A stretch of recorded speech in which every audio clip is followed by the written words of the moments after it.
যে জল আনিল আমার তরে সে জল ঢালিল নিজের উদয়ে। অশিক্ষিত, অমার্জিত, অগম্যা ঢেকি। দাদা, দাদার প্রতি পীড়িত সব তোমার মেয়ে কি ধরে ফেলে ফেলেছি। উনি এটা বলছেন, হ্যাঁ, যে আপনার প্রতি আমার ভালোবাসা মেকি, আর আপনি এটা চুপচাপ দাঁড়িয়ে দাঁড়িয়ে শুনছেন। বাহ, গুনছেন তো এখানে আবার গোনাগুনির কি হলো? ও, কত লোক সেদিন আসবে সেটা গুনছিস বুঝি?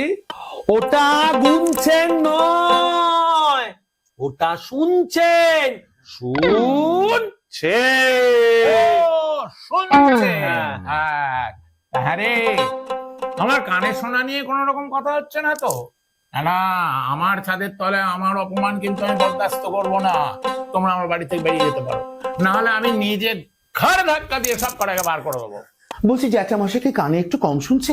আমার চেনাশোনা একটা কানের ডাক্তার আছে, দারুণ, অনেকদিন ধরে প্র্যাকটিস করছে, অনেকে গিয়ে ফল পেয়েছে। আমার একজন চেনাশোনা লোক গেছিল, একদম খারাপ কান নিয়ে গেল, এখন তো কানে স্পষ্ট শুনতে পাচ্ছে। এই এই এই, তোমরা একটু থামো তো। গুলতি, গুলতি, এই এক গ্লাস জল নিয়ে আসতো। উনি যা আমাকে অপমান করেছে, এই বাড়ির আমি এক বিন্দু জল ওনাকে আমি খেতে দেবো না। আমাকে চোর বলেছে। চুপ করে, ননসেন্স আর বাজে কথা বলতে এসো না। আমার জ্যাঠা, তার কল, তার জল, তাতে আমার অধিকার থাকবে না, তোমার অধিকার থাকবে। আমি যাব আর জল খাবো, তার কথা সিপাই দেখবো কি করে তুমি আমাকে আটকাও। কোথায় গেল বাড়িটা?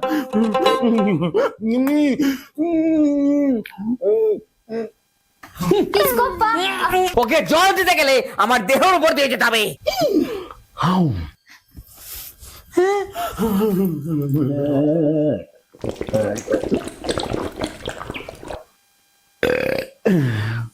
নিমা, আওয়াজটা একটু জোরে হয়ে গেল, তাই না?